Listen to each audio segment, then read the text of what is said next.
Wishing you a very happy new year 2026 साल। और आज पहला रविवार है 2026 साल का, और जो मम्मा जी ने हमें वर्ड दिया कि 2026 में जो है प्रभु यीशु मसीह यहोवा रब्बो जो है हमें विस्तार देंगे, और 2026 में हम ऐसी ऐसी टेस्टिमनीज़ को सुनेंगे। और जिसके और जो मम्मा जी ने स्पेशल वर्ड बोला कि 2026 के अंदर जो बड़ी बड़ी गुड न्यूज़ आएंगी, आप केक कटिंग के साथ जो टेस्टिमनीज़ होंगे। आने वाले जो समय में हम देखेंगे कि किस प्रकार परमेश्वर जो है लोगों के जीवनों के अंदर काम करेंगे। और आज जो बड़ी बड़ी गवाहियाँ हमें सुनी, जो हमें सुनने को मिली, उससे आपको हम रूबरू करवाएंगे। तो बने रहिए पास्टर रितु खान मिनिस्ट्री के साथ। जेएमसी की बहन, जेएमसी जी। क्या नाम है आपका? एकता एकता। कहाँ से आई हैं आप? जी, रुड़का कला जी। कैसा लग रहा है आपको प्रभु के घर आकर पास्टर रितु खुराना मिनिस्ट्री में?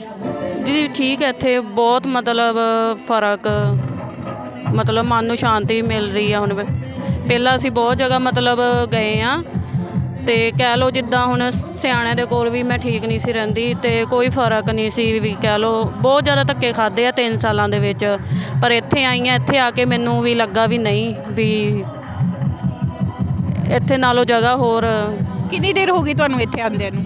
ਇੱਥੇ ਦੀਦੀ ਮੈਂ ਪਿਛਲੇ ਸੰਡੇ ਆਈ ਸੀ ਪਹਿਲੀ ਵਾਰੀ, ਅਤੇ ਨੈਕਸਟ ਮੇਰਾ ਦੂਸਰੀ ਵਾਰੀ ਹੈ। ਇਹ ਦੂਸਰਾ ਹਫਤਾ ਹੈ ਤੁਹਾਡਾ।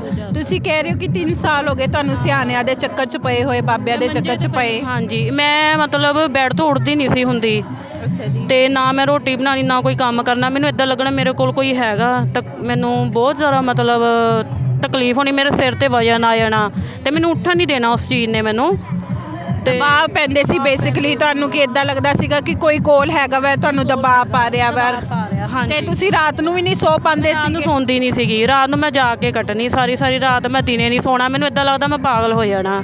ਇੱਕ ਡਰ ਬਣਿਆ ਹੋਇਆ ਸੀਗਾ ਤੁਹਾਡੇ ਮਨ ਦੇ ਅੰਦਰ ਕਿ ਜਿਵੇਂ ਕਿ ਕਿਸੇ ਚੀਜ਼ ਨੇ ਤੁਹਾਨੂੰ ਦਬਾ ਕੇ ਰੱਖਿਆ ਹੋਇਆ, ਪਰੇਸ਼ਾਨ ਕਰਕੇ ਰੱਖਿਆ। ਮਹਿਸੂਸ ਵੀ ਹੁੰਦੀ ਸੀਗੀ ਕਿ ਮੇਰੇ ਕੋਲ ਹੈ ਕੁਛ। ਮੇਰੇ ਜਦ ਮੈਂ ਸੌਣ ਲੱਗਣਾ ਨਾ, ਮੈਨੂੰ ਸਾਹ ਮਹਿਸੂਸ ਹੋਣਾ, ਮੇਰੀ ਬਾਂਹ ਚੱਕ ਕੇ ਚੀਜ਼ ਸਿੱਟੇ ਕਿਸੇ ਨੇ ਨਾ, ਐਂ ਛੁਲਾਈ ਆ, ਮੇਰੀ ਨਾਲ ਹੀ ਨੀਂਦ ਗਾਇਬ ਹੋ ਜਾਣੀ ਆ। ਮੈਂ ਆ ਮਹਿਸੂਸ ਵੀ ਕਰਦੀ ਰਹੀ ਵੀ ਮੇਰੇ ਕੋਲ ਕੋਈ ਹੈਗਾ, ਅਤੇ ਜਦ ਮੈਂ ਸੌਣ ਲੱਗਣਾ ਮੈਨੂੰ ਨੀਂਦ ਆਣੀ, ਅਤੇ ਮੇਰੇ ਉੱਪਰ ਨਾ ਕਿਸੇ ਨੇ ਚੜ੍ਹਨਾ, ਮੈਨੂੰ ਇੱਦਾਂ ਲੱਗਣਾ, ਅਤੇ ਮੈਂ ਚੀਕਾਂ ਮਾਰਨੀਆਂ ਫਿਰ ਰਾਤ ਨੂੰ ਵੀ ਮੇਰੇ ਕੋਲ ਕੋਈ ਹੈਗਾ। ਮੈਂ ਸੌ ਨਹੀਂ ਸੀ ਪਾਉਂਦੀ।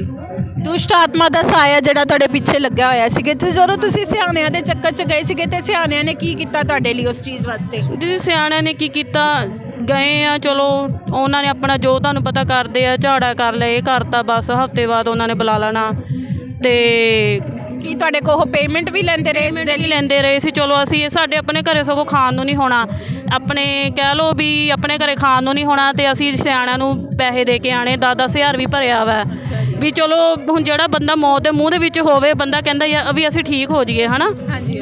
ਅਤੇ ਬੰਦਾ ਫਿਰ ਉਹ ਪੈਸੇ ਦੇ ਕੇ ਵੀ ਅਸੀਂ ਸਾਡਾ ਉਹੀ ਹਾਲ ਉੱਥੇ ਹੀ। ਤੁਸੀਂ ਇੰਨਾ ਕੁਛ ਕਰਦੇ ਰਹੇ, ਮਤਲਬ ਆਪਣੀ ਕਮਾਈ ਵੀ ਦਿੰਦੇ ਰਹੇ, ਕਰਜ਼ ਵੀ ਚੱਕਦੇ ਰਹੇ ਇਸ ਚੀਜ਼ ਪਿੱਛੇ, ਕਿ ਪੈਸੇ ਫੜ ਕੇ ਅਸੀਂ ਕਹੀਏ ਵੀ ਚੱਲ ਅਸੀਂ ਠੀਕ ਹੋ ਜਾਂਦੇ ਹਾਂ, ਅਤੇ ਉਹਨਾਂ ਨੂੰ ਥੋੜ੍ਹਾ ਕੁ ਚਿਰ ਸਹੀ ਰੱਖਣਾ, ਮੁੜ ਕੇ ਕਹਿ ਲਓ ਜਿੱਦਾਂ ਪੈਸਿਆਂ ਨੂੰ ਅਗਲਿਆਂ ਨੇ ਫਿਰ ਮੁੜ ਕੇ ਉੱਥੇ ਹੀ ਗੱਲ ਆ ਜਾਣੀ ਘੁੰਮ ਕੇ, ਹੈ ਨਾ। ਫਿਰ ਮੁੜ ਕੇ ਉਹਨਾਂ ਨੇ ਪੈਸਿਆਂ 'ਤੇ ਆ ਜਾਣੀ ਗੱਲ, ਫਿਰ ਹਾਰ ਕੇ ਅਸੀਂ ਕਹਿ ਲਓ ਥੱਕ ਗਏ ਵੀ ਚਲੋ। ਫਿਰ ਕਿਸੇ ਨੇ ਦੱਸਿਆ ਵੀ ਇੱਥੇ ਇਹਨਾਂ ਦਾ ਪ੍ਰਭੂ ਜੀ ਦਾ, ਤੁਹਾਨੂੰ ਕਿਸੇ ਨੇ ਫਿਰ ਪ੍ਰਭੂ ਯਿਸੂ ਮਸੀਹ ਦਾ ਨਾਮ ਦੱਸਿਆ। ਮਤਲਬ ਤੁਸੀਂ ਕਹਿਣਾ ਚਾਹੁੰਦੇ ਹੋ ਕਿ 3 ਸਾਲ ਤੁਸੀਂ ਦਰ-ਬਦਰ ਭਟਕਦੇ ਰਹੇ ਇਸ ਚੀਜ਼ ਲਈ ਕਿ ਮੈਨੂੰ ਛੁਟਕਾਰਾ ਮਿਲ ਜਾਵੇ, ਅਤੇ ਤੁਹਾਨੂੰ ਕਿਸੇ ਵੀ ਚੀਜ਼ ਤੋਂ ਛੁਟਕਾਰਾ ਨਹੀਂ ਮਿਲ ਰਿਹਾ ਸੀ। ਜੇ ਤੁਸੀਂ ਸਿਆਣਿਆਂ ਦੇ ਚੱਕਰ 'ਚ ਜਾਂਦੇ ਸੀ, ਉਹ ਤੁਹਾਡੇ ਕੋਲ ਪੈਸੇ ਲੈ ਕੇ ਤੁਹਾਡਾ ਇਲਾਜ ਕਰਦੇ ਸੀਗੇ, ਅਤੇ ਜਦੋਂ ਤੁਹਾਡੇ ਕੋਲ ਪੈਸੇ ਨਹੀਂ ਹੁੰਦੇ ਸੀਗੇ, ਕਰਜ਼ ਚੱਕ ਕੇ ਥੱਕ ਗਏ, ਫਿਰ ਉਹ ਤੁਹਾਨੂੰ ਇਸ ਚੀਜ਼ ਲਈ ਤੰਗ ਕਰਦੇ ਸੀਗੇ ਕਿ ਪੈਸੇ ਦਿਓਗੇ ਤਾਂ ਤੁਹਾਨੂੰ ਅੱਗੋਂ ਦੀ ਤੁਹਾਡੀ ਚੰਗਾਈ ਸ਼ੁਰੂ ਹੋਏਗੀ। ਹਾਂਜੀ, ਇੱਦਾਂ ਹੀ ਹੁੰਦੀ ਸੀਗੀ। ਅਤੇ ਫਿਰ ਅਸੀਂ ਵੀ ਹੁਣ ਬੰਦਾ ਥੱਕ ਹਾਰ ਗਏ, ਫਿਰ ਅਸੀਂ ਥੱਕ ਹਾਰ ਗਏ। ਮੈਂ ਕਿਹਾ ਵੀ ਮੈਂ ਆਪ ਹੀ ਸੋਚ ਲਿਆ ਵੀ ਹੁਣ ਘਰੇ ਕਹਿ ਲਓ ਮੈਂ ਵੀ ਇੰਨਾ ਕੁ ਤੰਗ ਅਸੀਂ ਹੋ ਗਏ, ਫਿਰ ਥੱਕ ਹਾਰ ਕੇ ਮੈਂ ਘਰੇ ਬਹਿ ਗਈ। ਫਿਰ ਰੱਬ ਦੇ ਆਸਰੇ ਛੱਡਤਾ, ਮੈਂ ਕਿਹਾ ਚਲੋ ਛੱਡੋ, ਹੈ ਨਾ, ਜਾਣਾ ਹੀ ਨਹੀਂ ਹੈਗਾ ਕਿਤੇ। ਤੁਹਾਨੂੰ ਇਸ ਤਰ੍ਹਾਂ ਲੱਗ ਰਿਹਾ ਸੀਗਾ ਕਿਸੇ ਟਾਈਮ 'ਤੇ ਕਿ ਮੈਂ ਇੱਕ ਮੌਤ ਦੇ ਮੂੰਹ ਦੇ ਵਿੱਚ ਹਾਂ, ਕਿ ਮੈਨੂੰ ਉੱਥੋਂ ਦੀ ਛੁਡਾਉਣ ਵਾਲਾ ਕੋਈ ਵੀ ਨਹੀਂ ਹੈਗਾ ਵਾ? ਨਹੀਂ ਸੀਗਾ ਦੀਦੀ, ਕਹਿ ਲਓ ਵੀ ਕਿੱਦਾਂ ਦੇ ਹਾਲਾਤ ਦੇਖੇ ਆ, ਟਾਈਮ ਦੇਖਿਆ, ਇਹ ਤਾਂ ਮੈਨੂੰ ਪਤਾ ਵੀ ਕਿਸੇ ਨੇ ਆ ਕੇ, ਚਲੋ ਕਿਸੇ ਨੇ ਕੀ ਪੁੱਛਣਾ, ਹੈ ਨਾ, ਅੰਦਰ ਪਏ ਹੋਣਾ ਵਾ ਆਪਣਾ, ਕਿਸੇ ਨੇ ਵੀ ਪੁੱਛਣਾ ਵੀ ਹੈ ਨਹੀਂ ਅਗਲਾ ਕੋਈ, ਹੈ ਨਾ। ਅਗਲਾ ਇਸ ਚੀਜ਼ ਨੂੰ ਆਪ, ਸਗੋਂ ਮੇਰੇ ਇੱਥੇ ਤੱਕ ਤਾਂ ਮੇਰੇ ਘਰਦਿਆਂ ਨੇ ਵੀ ਨਹੀਂ ਸਾਥ ਦਿੱਤਾ ਹੈਗਾ, ਸੱਸ ਸਹੁਰਿਆਂ ਨੇ। ਅਗਲਿਆਂ ਨੇ ਮੈਨੂੰ ਇੰਨੀ ਗੱਲ ਕਹਿਤੀ ਸੀ, ਕਹਿੰਦੇ ਮਰਦੀ ਆ ਤੂੰ ਮਰ ਜਾ। ਕਿੰਨੇ ਮਾੜੇ ਹਾਲਾਤ ਨੇ, ਤੁਸੀਂ ਸੋਚ ਸਕਦੇ ਹੋ ਇਸ ਚੀਜ਼ ਨੂੰ ਲੈ ਕੇ। ਕਹਿੰਦੇ ਕਿ ਨਾ ਮੈਂ 3 ਸਾਲ ਤੋਂ ਇੰਨਾ ਜ਼ਿਆਦਾ ਪਰੇਸ਼ਾਨ ਹੋ ਚੁੱਕੀ ਸੀ ਕਿ ਦੁਸ਼ਟ ਆਤਮਾ ਦਾ ਸਾਇਆ ਇੱਦਾਂ ਲੱਗਦਾ ਸੀ ਕਿ ਬਿਲਕੁਲ ਮੇਰੇ ਨਾਲ ਚੱਲ ਰਿਹਾ ਵਾ, ਤੇ ਇਹਨਾਂ ਨੂੰ ਲਗਾਤਾਰ ਦਬਾਅ ਪੈ ਰਹੇ ਸੀ। ਘਰ ਦੇ ਵੀ ਸਾਥ ਛੱਡ ਗਏ, ਸਿਆਣਿਆਂ ਦੇ ਚੱਕਰ 'ਚ ਗਏ, ਉਹਨਾਂ ਨੇ ਵੀ ਨਹੀਂ ਕੋਈ ਸਾਥ ਦਿੱਤਾ, ਪੈਸਾ ਵੀ ਸਭ ਕੁਝ ਬਰਬਾਦ ਹੋ ਗਿਆ। ਤੁਸੀਂ ਸੋਚੋ ਇਸ ਇਨਸਾਨ ਦੀ ਕੀ ਹਾਲਤ ਹੋਊਗੀ ਕਿ ਉਹ ਸੋਚਦਾ ਹੋਊਗਾ ਕਿ ਕਿਹੜਾ ਟਾਈਮ ਹੋਊਗਾ ਕਿ ਮੈਨੂੰ ਕੋਈ ਬਚਾਉਣ ਵਾਲਾ ਮਿਲੇਗਾ ਕਿ ਨਹੀਂ। ਕਹਿੰਦੇ ਮੈਂ ਇੱਦਾਂ ਫੀਲ ਕਰਦੀ ਸੀ ਕਿ ਜਿਵੇਂ ਮੈਂ ਮੌਤ ਦੇ ਮੂੰਹ ਦੇ ਵਿੱਚ ਹੁੰਨੀ ਆ। ਤੇ ਕਿਸੇ ਨੂੰ ਇਹਨਾਂ ਨੇ ਪ੍ਰਭੂ ਯਿਸੂ ਮਸੀਹ ਦੇ ਨਾਮ ਬਾਰੇ ਦੱਸਿਆ, ਪਾਸਟਰ ਰੀਤੂ ਖੁਰਾਨਾ ਮਿਨਿਸਟਰੀ ਬਾਰੇ ਦੱਸਿਆ। ਕਹਿੰਦੇ ਅੱਜ ਮੇਰਾ ਦੂਜਾ ਹਫਤਾ ਹੀ ਹੈ ਕਿ ਜਿਹੜਾ ਮੈਂ ਪਰਮੇਸ਼ਰ ਦੇ ਘਰ ਆਈ ਹਾਂ। ਤੇ ਰੱਬ ਦੀ ਦਾਸੀ ਨੇ ਜਦ ਇਹਨਾਂ ਲਈ ਪ੍ਰਾਰਥਨਾ ਕੀਤੀ ਤੇ ਉਸ ਤੋਂ ਬਾਅਦ ਤੁਹਾਨੂੰ ਅੱਜ ਕੀ ਫੀਲ ਹੋ ਰਿਹਾ ਵਾ? ਅੱਜ ਮੈਨੂੰ ਬਹੁਤ ਮਤਲਬ ਠੀਕ ਮਹਿਸੂਸ ਹੋ ਰਿਹਾ ਵਾ, ਮੈਂ ਬਹੁਤ ਵਧੀਆ ਵਾਂ, ਹੁਣ ਪਹਿਲੇ ਨਾਲੋਂ ਫਰਕ ਹੈ ਹੁਣ ਦੀਦੀ। ਜਦੋਂ ਤੁਸੀਂ ਪਹਿਲੀ ਵਾਰੀ ਆਏ ਸੀਗੇ ਤੇ ਇਸ ਇੱਕ ਹਫਤੇ ਦੇ ਅੰਦਰ ਤੁਸੀਂ ਆਰਾਮ ਨਾਲ ਸੋ ਪਾਏ ਹੋ? ਇੱਕ ਹਫ਼ਤੇ ਦੇ ਅੰਦਰ ਮੈਂ ਆਰਾਮ ਨਾਲ ਹੁਣ ਰਾਤ ਨੂੰ ਸੋ ਪਾਈ ਹਾਂ, ਨਹੀਂ ਤਾਂ ਮੈਂ ਸੌਂਦੀ ਨਹੀਂ ਸੀ ਹੁੰਦੀ। ਕਿੰਨਾ ਵੱਡਾ ਚਮਤਕਾਰ ਹੈ, ਜਿਹੜਾ ਇਨਸਾਨ 3 ਸਾਲ ਤੋਂ ਨਹੀਂ ਸੋ ਪਾ ਰਿਹਾ ਸੀਗਾ, ਇਸ ਵਜ੍ਹਾ ਨਾਲ ਜਾਗਦਾ ਰਹਿੰਦਾ ਸੀ ਕਿ ਹਲੇ ਹੁਣ ਮੈਨੂੰ ਕੁਝ ਹੋ ਨਾ ਜਾਵੇ ਕਿ ਅਗਰ ਮੈਂ ਇੱਕ ਨੀਂਦ ਦੀ ਝਪਕੀ ਲਵਾਂਗਾ। ਤੇ ਕਹਿ ਰਹੇ ਕਿ ਮੈਂ ਮਤਲਬ ਇੱਕ ਹਫਤਾ ਹੀ ਹੋਇਆ ਸੀਗਾ ਮੈਨੂੰ ਆਏ ਨੂੰ, ਇੱਕ ਹਫਤੇ ਦੇ ਅੰਦਰ ਹੀ ਪਰਮੇਸ਼ਰ ਨੇ ਇਹਨਾਂ ਨੂੰ ਉਸ ਚੰਗਾਈ ਦੇ ਵਿੱਚ ਲੈ ਜਾਣਾ ਸ਼ੁਰੂ ਕਰ ਦਿੱਤਾ। ਪ੍ਰਭੂ ਨੇ ਇਹੋ ਜਿਹੀ ਚੰਗਾਈ ਦਿੱਤੀ, ਕਹਿੰਦੇ ਇੱਕ ਹਫਤਾ ਹੋ ਗਿਆ ਹੁਣ ਮੈਂ ਬਿਲਕੁਲ ਅੱਛੇ ਤਰੀਕੇ ਨਾਲ ਸੋ ਪਾ ਰਹੀ ਹਾਂ। ਉਹ ਦੁਸ਼ਟ ਆਤਮਾ ਦਾ ਸਾਇਆ ਤਾਂ ਨਹੀਂ ਹੁਣ ਤੁਹਾਨੂੰ ਲੱਗ ਰਿਹਾ ਕਿ ਕੋਲ ਹੈਗਾ ਵਾ? ਨਹੀਂ ਹੁਣ ਨਹੀਂ ਲੱਗਦਾ ਹੈਗਾ, ਹੁਣ ਜਿੱਦਾਂ ਵੀ ਇੱਕ ਹਫ਼ਤੇ ਦੇ ਅੰਦਰ ਤਾਂ ਹੁਣ ਮੈਂ ਠੀਕ ਮਹਿਸੂਸ ਕਰਦੀ, ਮੈਨੂੰ ਕੋਈ ਇੱਦਾਂ ਦੀ ਚੀਜ਼ ਨਹੀਂ ਲੱਗਦੀ ਹੈਗੀ। ਪ੍ਰਭੂ ਦਾ ਬਹੁਤ ਬਹੁਤ ਧੰਨਵਾਦ ਕਰਦੇ ਇੰਨੇ ਵੱਡੇ ਛੁਟਕਾਰੇ ਲਈ। ਸੱਚਮੁੱਚ 'ਚ ਇੱਕ ਵੱਡੀ ਗਵਾਹੀ ਹੈ ਜਿਹੜਾ ਇਨਸਾਨ ਨੂੰ ਪਰਮੇਸ਼ਰ ਨੇ ਇੱਕ ਨਵੀਂ ਜ਼ਿੰਦਗੀ ਦਿੱਤੀ। ਇਸ ਨਵੇਂ ਸਾਲ ਦੇ ਅੰਦਰ ਵਿੱਚ ਪਰਮੇਸ਼ਰ ਨੇ ਇਹਨਾਂ ਨੂੰ ਨਵਾਂ ਜੀਵਨ ਦਿੱਤਾ ਵੈ। ਸੱਚਮੁੱਚ ਯਿਸੂ ਮਸੀਹ ਸਾਡਾ ਜ਼ਿੰਦਗੀ ਦੇਣ ਵਾਲਾ ਪਰਮੇਸ਼ਰ ਹੈ। ਤੇ ਜਿੱਦਾਂ ਪਾਸਟਰ ਮੰਮਾ ਜੀ ਨੇ ਇਹਨਾਂ ਲਈ ਪ੍ਰੇਅਰ ਕੀਤੀ, ਕਹਿੰਦੇ ਅੱਜ ਦੂਜਾ ਹਫਤਾ, ਦੂਜੇ ਹਫਤੇ 'ਚ ਆਂਦੇ ਪਰਮੇਸ਼ਰ ਨੇ ਇੰਨੀ ਜ਼ਿਆਦਾ ਚੰਗਾਈ ਦੇ ਦਿੱਤੀ, ਇਹਨਾਂ ਦੇ ਜੀਵਨ ਵਿੱਚ ਛੁਟਕਾਰਾ ਦਿੱਤਾ। ਪ੍ਰਭੂ ਦਾ ਅਸੀਂ ਬਹੁਤ ਬਹੁਤ ਧੰਨਵਾਦ ਕਰਦੇ ਇਸ ਵੱਡੀ ਗਵਾਹੀ ਲਈ ਕਿ ਪਰਮੇਸ਼ਰ ਨੇ ਇਹਨਾਂ ਨੂੰ ਜੀਵਨ ਦਿੱਤਾ, ਮੌਤ ਦੇ ਮੂੰਹ 'ਚੋਂ ਕੱਢ ਕੇ ਇੱਕ ਜ਼ਿੰਦਗੀ ਦੇ ਵਿੱਚ ਲੈ ਕੇ ਆਂਦਾ। ਸੱਚੇ ਜਿੰਦੇ ਪਰਮੇਸ਼ਰ ਕੋਲ ਆਇਆ। ਪ੍ਰभु ਦਾ बहुत बहुत धन्यवाद इस बड़ी गवाही ली। जैमसी की बहन, क्या नाम है आपका? जैमसी की सिमरन। सिमरन, कहाँ से आए आप? हम यहाँ पे हैबोवाल से। हैबोवाल से। कैसा लग रहा है आपको परमेश्वर के घर आकर पास्टर रीतू खुराना मिनिस्ट्री में? मैं जैसे सुबह आई थी तो मैं थोड़ी परेशानी में थी, जब से मैंने मम्मा जी के वचन सुने तो मेरे को बहुत ज़्यादा सुकून मिला।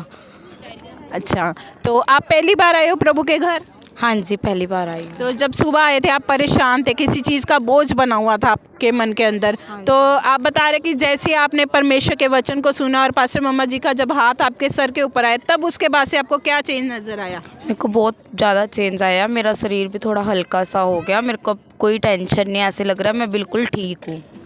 प्रभु का बहुत धन्यवाद करते इस बड़ी ग्रेस के लिए। कहते पहली बार आई हैं, सुबह जब आए थे कहते मैं काफ़ी परेशानी की हालत में थी, एक बोझ बना हुआ था मन के अंदर, परमेश्वर ने इनको छुटकारा दिया है पास्टर मम्मा जी की प्रार्थनाओं के द्वारा, और वचन सुनने से इन्हें आशीष मिली है। वो कह रहे कि अब मुझे ऐसा लग रहा है कि जैसे वो बोझ बिल्कुल ख़त्म हो चुका है, अपने शरीर में ये हल्कापन महसूस कर रहे हैं। प्रभु को बहुत धन्यवाद देते इस उत्तम गवाही के लिए। जैमसी की भाई? जैमसी। क्या नाम है आपका? रमेश है जी। कहाँ से आए हैं आप? मैं बाजीगर डेरा आया जी। बाजीगर डेरा से। कितना समय हो गया आपको पास्टर रीतू खुराना मिनिस्ट्री में परमेश्वर के घर आते हुए? हो गया लगभग 2 साल हो गया जी। 2 साल से आप प्रभु के साथ जुड़े हुए हैं। तो इस 2 साल के अंदर परमेश्वर ने आपके जीवन में काफ़ी अद्भुत काम किए होंगे, बहुत सारी चंगाइयाँ आशीषें मिली होंगी, तो आप उसके बारे में कुछ बताएंगे? नहीं, परमेश्वर को बहुत बहुत धन्यवाद करते हैं। हम लोगों को बहुत आशीष दी है और बहुत बढ़िया किया हमारे साथ, और हमें हर एक मतलब बीमारी से, हर एक उससे हमें छुटकारा मिला है परमेश्वर की दया से। आपको बीमारियों से परमेश्वर ने छुटकारा दिया है और कारोबार में भी आशीष दी है। कारोबार भी बढ़िया चल रहा है। कारोबार भी बढ़िया चल रहा है। जब आप प्रभु में नहीं थे तब कैसा था आपका जीवन?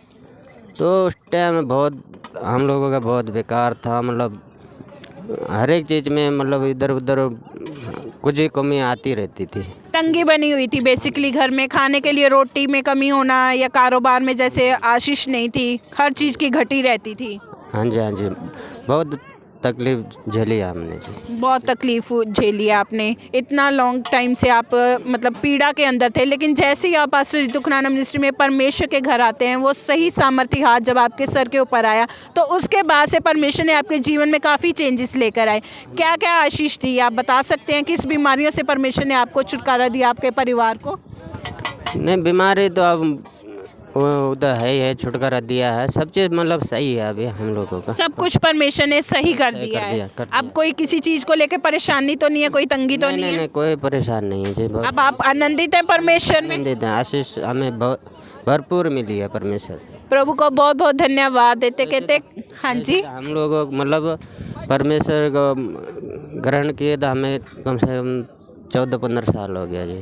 ठीक है, 14-15 साल से हम हैं, मतलब हमने 14-15 साल से आप जानते हैं, लेकिन पास्टर रितु खुराना मिनिस्ट्री के साथ जुड़ने के बाद आपको एक अद्भुत ब्लेसिंग मिली है, एक अलग ही आशीष मिली है जो आपको पहले कहीं किसी स्थान पर नहीं मिली। हाँ जी हाँ जी हाँ जी, बिल्कुल। प्रभु को धन्यवाद देते हैं इस बड़ी गवाही के लिए। कहते हैं जब से मैं पास्टर रितु खुराना मिनिस्ट्री के साथ जुड़ा हूँ, एक सच्चे नबी के साथ जुड़ा हूँ, तो वो सच्चे नबी की प्रार्थनाओं के द्वारा परमेश्वर ने इनके जीवन में जो चेंजेस किए हैं, कहते हैं 2 साल के अंदर परमेश्वर ने मेरी हर कमी घटी को दूर करके मुझे पूरा किया है। मेरे घर में ब्लेसिंग दी, मेरे कारोबार में ब्लेसिंग दी। कोई ऐसा टाइम था कहते कि हमारे पास घर में खाने के लिए नहीं होता था, लेकिन आज परमेश्वर हर चीज़ को इनके लिए मुहैया कर रहे हैं, हर चीज़ की ब्लेसिंग दे रहे हैं। प्रभु को बहुत बहुत धन्यवाद करते हैं इस बड़ी आशीष और बड़ी गवाही के लिए। जैसे कि आप सबने सुना है कि परमेश्वर के बड़े अद्भुत सामर्थी काम पास्टर रितु खुराना मिनिस्ट्री के अंदर हो रहे हैं। परमेश्वर अपने सामर्थी हाथ के द्वारा, पास्टर मम्मा जी की प्रार्थना के द्वारा और उनके सामर्थी हाथ के द्वारा बड़े चमत्कार कार्यों को कर रहा है। इतनी बड़ी बड़ी गवाहियाँ हो रही है जिससे सुनकर हम खुद हैरान होते हैं कि परमेश्वर इतने बड़े बड़े कामों को कर रहा है। जीवित परमेश्वर मुर्दा लोगों के जीवन के अंदर जीवन दे रहा है। हम बहुत धन्यवाद करते हैं इस बड़ी गवाहियों के लिए। और ऐसे ही लगातार अगर आप चाहते हैं कि आपके जीवन के अंदर परमेश्वर आशीष दे, आपको भी नया जीवन दे, आपको भी उस मुर्दा हालत से निकाल कर परमेश्वर एक नई ज़िंदगी के सफ़र की ओर ले चले, तो इसी तरह लगातार पास्टर रितु खुराना मिनिस्ट्री के साथ जुड़े रहें, परमेश्वर के वचन को सुने, आशीष पाएं और लगातार गवाहियों को सुनते रहे कि इसके द्वारा आपका भी विश्वास बढ़े और परमेश्वर आपकी ज़िंदगियों के अंदर भी कार्य करे। तो नए साल पर पास्टर रितु खुराना मिनिस्ट्री की ओर से आप सबको बहुत बहुत बधाई हो। पास्टर रितु खुराना मिनिस्ट्री आपको ब्लेस करती है इस नए साल के अंदर आप सबको, और परमेश्वर की आशीष आपके जीवन के अंदर बनी रहे। सबको जय मसीह की।